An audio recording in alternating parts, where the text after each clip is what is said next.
After years together, she delayed commitment but expected full emotional availability. I didn't pressure or threaten.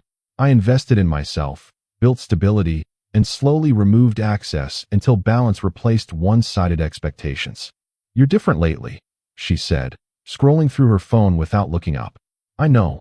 She finally glanced at me, something uncertain flickering across her face. "Is that all you're going to say?" I shrugged, returning to the book I'd been reading. The silence stretched between us like a physical thing, thick and uncomfortable in a way it had never been before. We'd been together for 6 years. Hey viewers, before we move on to the video, please make sure to subscribe to the channel and hit the like button if you want to see more stories like this. I was 31, she was 29, and we'd been living together for the past 3. Our apartment in the city felt smaller lately, though nothing about the actual space had changed. "I feel like you're pulling away," she said, setting her phone down now, giving me her full attention in that deliberate way she did when she wanted something. "I'm right here. You know what I mean." I didn't know what she meant.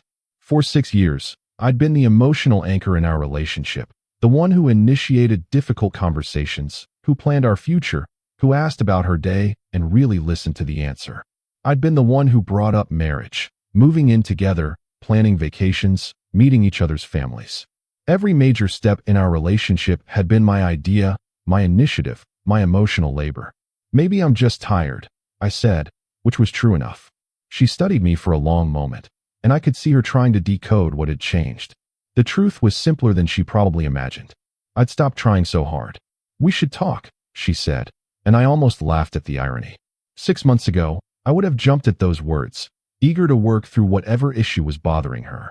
Now, I just felt tired. "Sure. What do you want to talk about?" She frowned, clearly thrown by my casual tone. "About us. About where we're going. Where do you want us to go?" Another pause, longer this time. "I don't know. I feel like we're in a weird place." I nodded, returning to my book. Okay, that's it. What do you want me to say, Natalie?" She stood up, agitation clear in her movements. "I want you to care. I want you to fight for us. I want you to be the person you were 6 months ago." 6 months ago.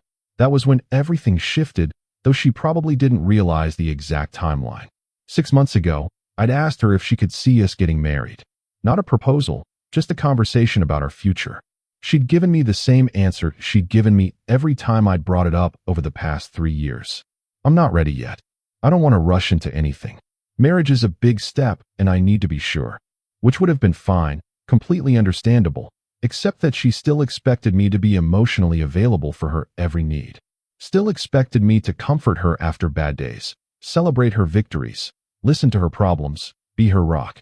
Still expected full boyfriend privileges while giving me perpetual maybe someday promises. "I do care," I said, meeting her eyes. "I've just realized that caring doesn't mean exhausting myself." "What's that supposed to mean?" I closed my book, giving her my attention. "It means I've been running on empty for a long time, and I'm choosing to refuel." Her eyes narrowed. "By pulling away from me. By investing in myself the way I used to invest in us." The words hung between us, and I watched her process them. She'd never had to worry about my emotional availability before. I'd always been there, always ready to drop everything for her, always putting her needs alongside, or even above my own. "This feels like punishment," she said quietly. "It's not. It's just balance." Balance. We were fine before. You were fine before. I was depleted. She sat back down, looking genuinely confused. "You never said anything." "I did. Multiple times. You just didn't hear it as a problem because it wasn't your problem." I could see her scrolling through memories, trying to find evidence to contradict me. She wouldn't find it. "When did you say something?" "Every time I asked about our future, and you told me you weren't ready. Every time I initiated plans, and you went along passively. Every time I asked how you felt about us, and you said everything was fine." Those aren't the same thing. They're exactly the same thing. I was telling you I needed more, and you were telling me you weren't willing to give it. She shook her head. "That's not fair. I have every right to take my time with big decisions." "Absolutely. And I have every right to stop waiting in limbo while you figure it out." "So what? You're giving up on us?" I sighed, feeling that familiar exhaustion creep back in. "I'm not giving up on anything. I'm just not going to keep being the only one building this relationship. I build our relationship." "Do you? When was the last time you planned a date? Asked me how I was feeling? Initiated a conversation about our future?" She opened her mouth, then closed it. "I'm busy. Work has been crazy. Work has been crazy for 3 years.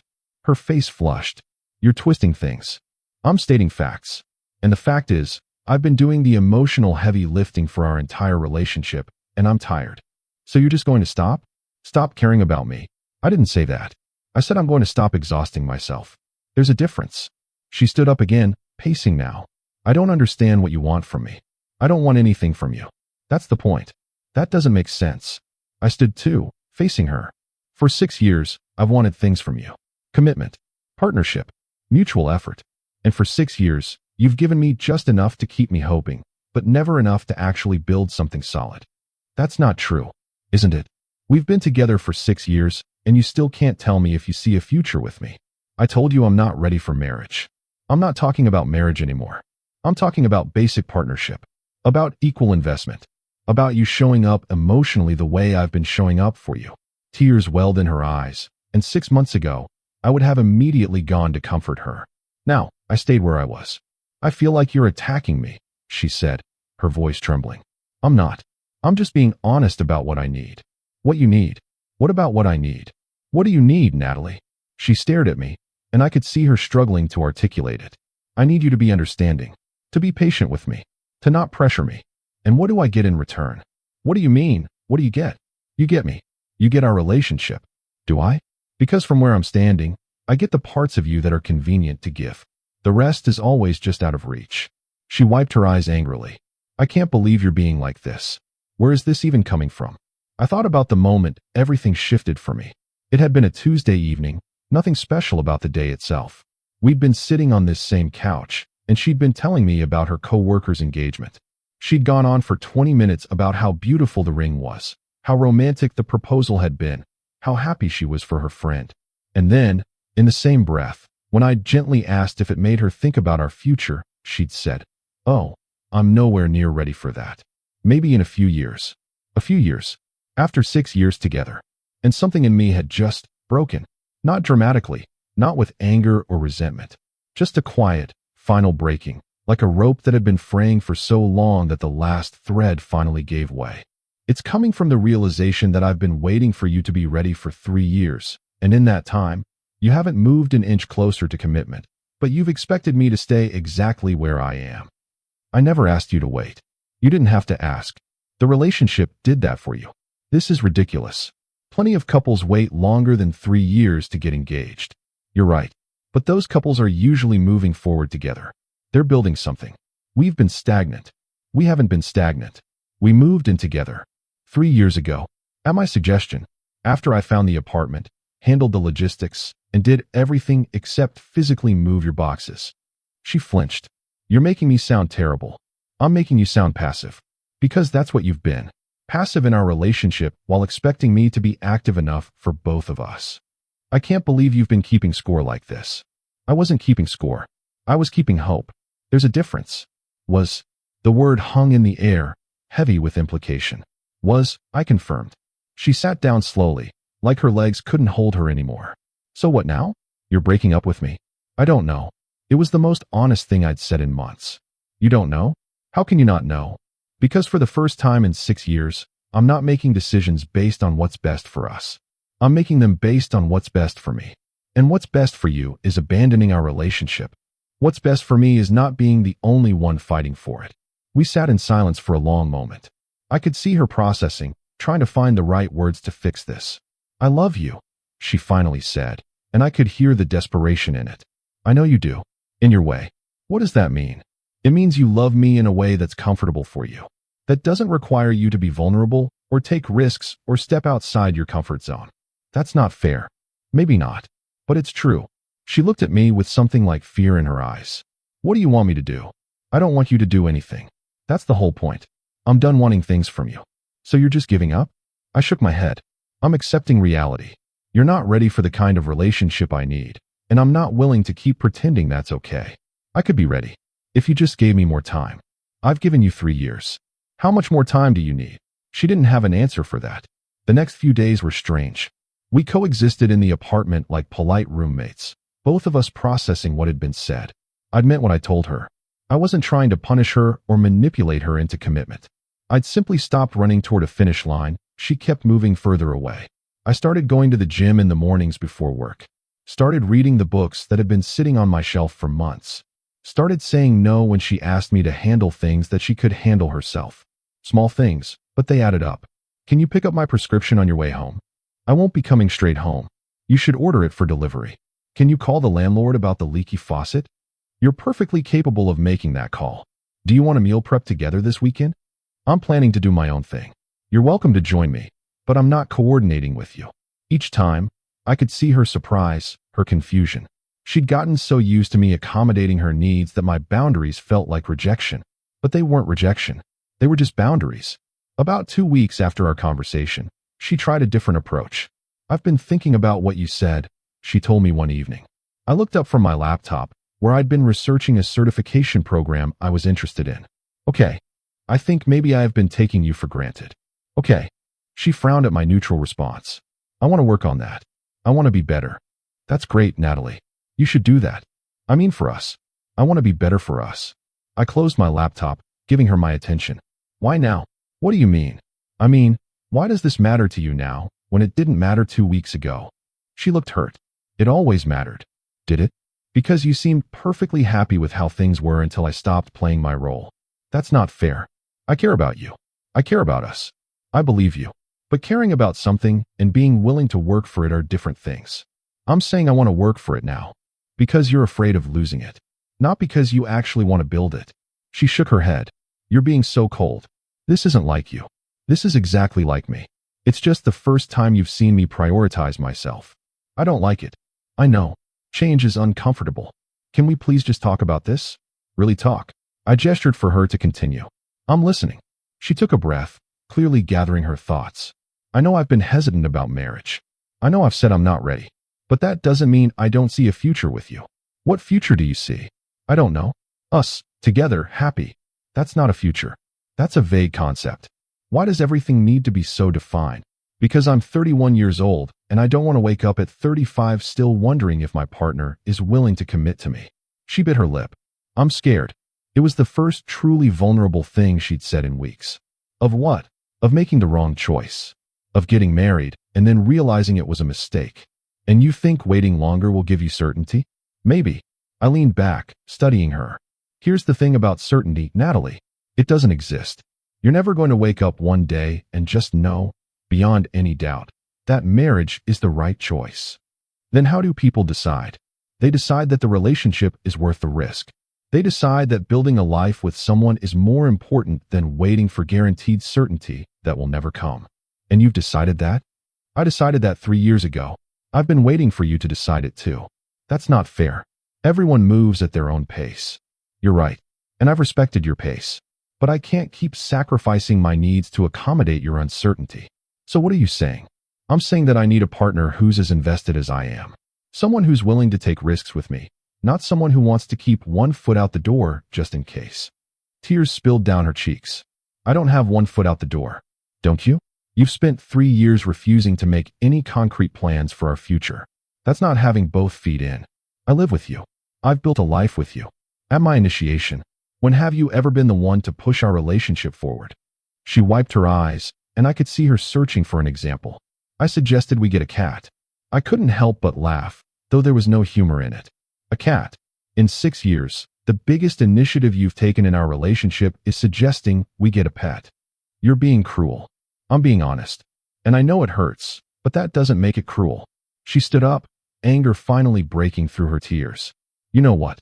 Maybe I'm not ready to commit because I've been seeing this side of you.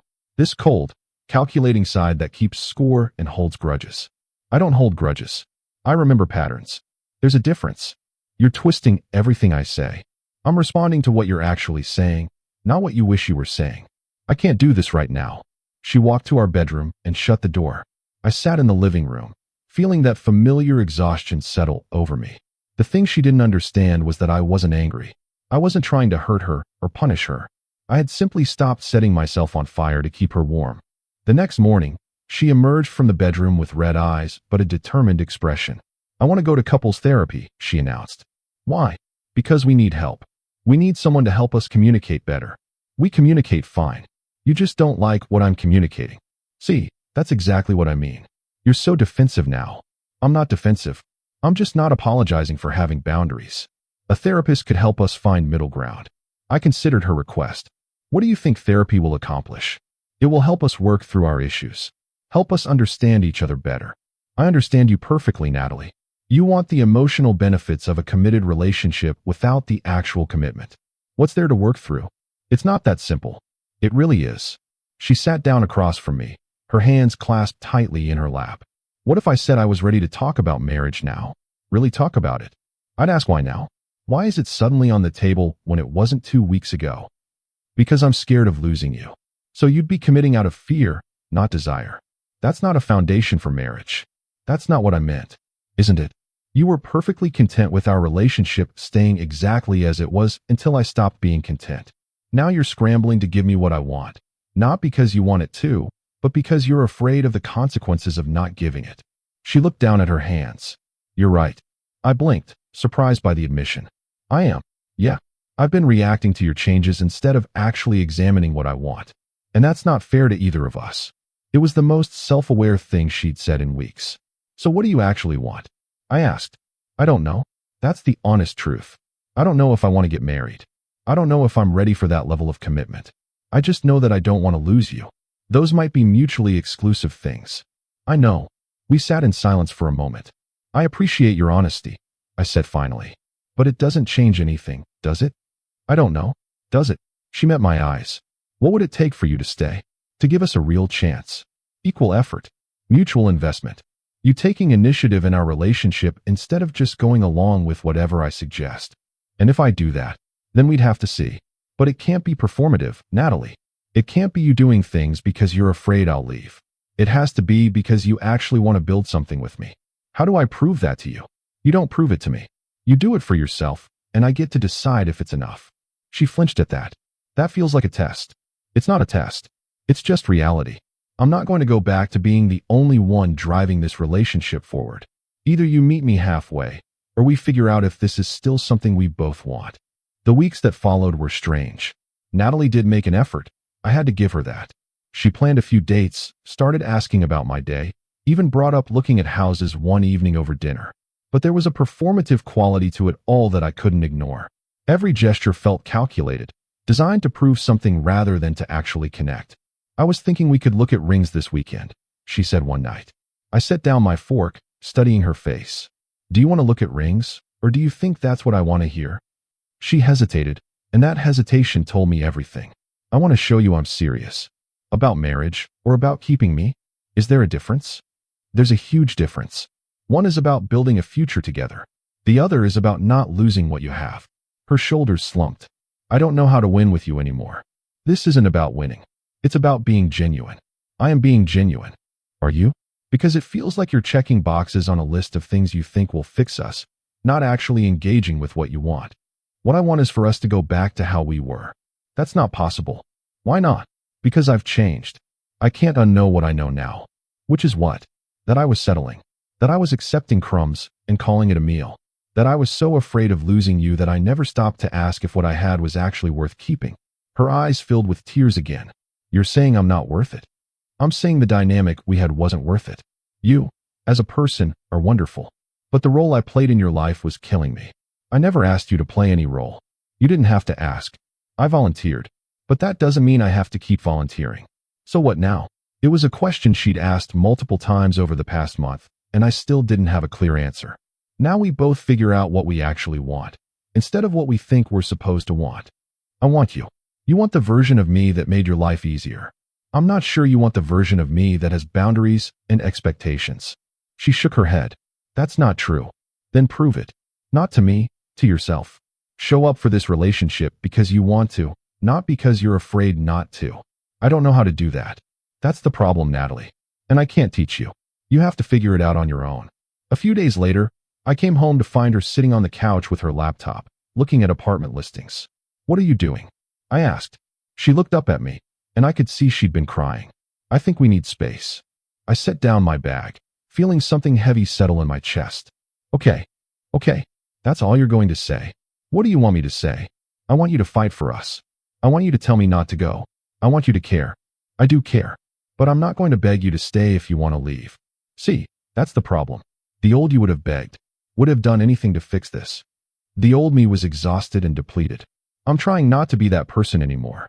She closed her laptop, standing up to face me. I've spent the last month trying to be what you want, and it's still not enough. Because you're trying to be what you think I want instead of figuring out what you actually want. I want you to love me the way you used to. I do love you. I just don't love you at my own expense anymore. Those shouldn't be mutually exclusive. They shouldn't be. But in our relationship, they were. She grabbed her laptop, moving toward the bedroom. I'm going to stay with my sister for a few days. I need to think. Okay. She paused in the doorway, looking back at me. Do you even want me to come back? I took a breath, considering the question honestly. I want you to come back if you've figured out what you actually want from this relationship. If you're ready to be a real partner, not just a passenger. And if I'm not, then I want you to be honest about that too. She left that night, and the apartment felt different without her. Not empty, exactly. Just quieter. I spent the next few days doing exactly what I'd been doing for the past month. Going to the gym, reading, working on my certification, making plans with friends I'd neglected. Building a life that didn't revolve around her. And it felt good. Not in a spiteful way, but in a genuine way. I realized I'd spent so long defining myself through our relationship that I'd forgotten who I was outside of it. She came back 5 days later. I was making dinner when I heard her key in the lock. She walked in, looking uncertain, her bag slung over her shoulder. Hey, she said. Hey, are you moving back in or just picking up some things? I don't know yet. Can we talk? I turned off the stove, giving her my attention. Sure. We sat down at the kitchen table, and I could see she'd been doing a lot of thinking. I talked to my sister, she said, and my therapist. I started seeing one while I was gone. That's good. They both said the same thing, that I've been treating our relationship like a safety net instead of a partnership. I nodded, not disagreeing. My sister said something that really stuck with me. She said that I've been keeping you on hold while I figure out my life, but expecting you to treat me like a priority. She's not wrong. Natalie took a breath. I realized something. I've been so focused on not making the wrong choice that I never stopped to consider that not choosing is also a choice. It is. And by not choosing, I've been choosing to keep things exactly as they are, which works for me, but it hasn't been working for you. No, it hasn't. I'm sorry. The apology landed differently than her previous ones had. This one felt genuine, not strategic. Thank you. I don't know if I'm ready for marriage, she continued. I don't know if I'll ever be ready. And I think I need to be honest about that instead of stringing you along with maybes. I appreciate that honesty. But I also realized something else. I do want to be with you. Not because I'm afraid of losing you, but because you make my life better. I make your life easier, you mean? No. Better. There's a difference. I waited for her to explain. You challenge me. You push me to be better. You see potential in me that I don't always see in myself. And I've taken that for granted. You have. I want to do better. Not because I'm afraid you'll leave, but because I want to be the kind of partner you deserve. That's a good start. Just a start. Natalie, I need to see sustained change, not just good intentions. I need to see you taking initiative, being vulnerable, investing in us the way I've been investing. And if I do that, then we see where it goes. But I'm not going to sit around waiting for you to figure it out. I'm going to keep building my life, and you're welcome to build alongside me or not. She nodded slowly. That's fair. Is it enough for you? Because I need you to be honest. If you need someone who's going to make you the center of their world and wait indefinitely for you to be ready, that's not me anymore. I know. And honestly, I don't think that's what I need either. I think I need someone who has their own life, their own goals, their own boundaries. Why? Because it forces me to show up. When you were always available, always accommodating, I never had to question my effort. Now I do. It was surprisingly self-aware. So where does this leave us? I asked. I'd like to move back in. I'd like to keep working on this. But I understand if you need more space. I thought about it. You can move back in. But things are different now. I'm not going to go back to being your emotional crutch. I don't want you to. And I'm going to keep prioritizing myself. My gym time, my friends, my goals. Those aren't negotiable. I wouldn't want you to give those up. Good. Because this is who I am now. Someone who has boundaries and expectations. If you can work with that, we'll see how it goes. She smiled, a real smile this time. I can work with that. The next few months were different. Not perfect, but different. Natalie did put in effort, and this time it felt more genuine. She planned dates without prompting, started a book club with her friends so she had her own social life, even brought up therapy for both of us. We went to couples counseling, and it helped. Not because it fixed everything, but because it gave us tools to communicate better. I maintained my boundaries, kept going to the gym, kept pursuing my certification, kept building a life that didn't revolve around her. And surprisingly, it made our relationship better. When we spent time together, it was because we both wanted to, not because I was the only one initiating. When we talked about the future, she engaged instead of deflecting. It wasn't the relationship I'd had before, and it wasn't the relationship I'd imagined 6 months ago. It was something new, something more balanced.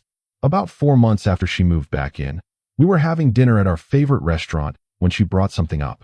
I've been thinking about what you said, about commitment. I set down my fork, giving her my attention. Okay, I'm not ready for marriage. I might not be ready for a long time, and I need you to know that. I felt something settle in my chest, a strange mix of disappointment and relief.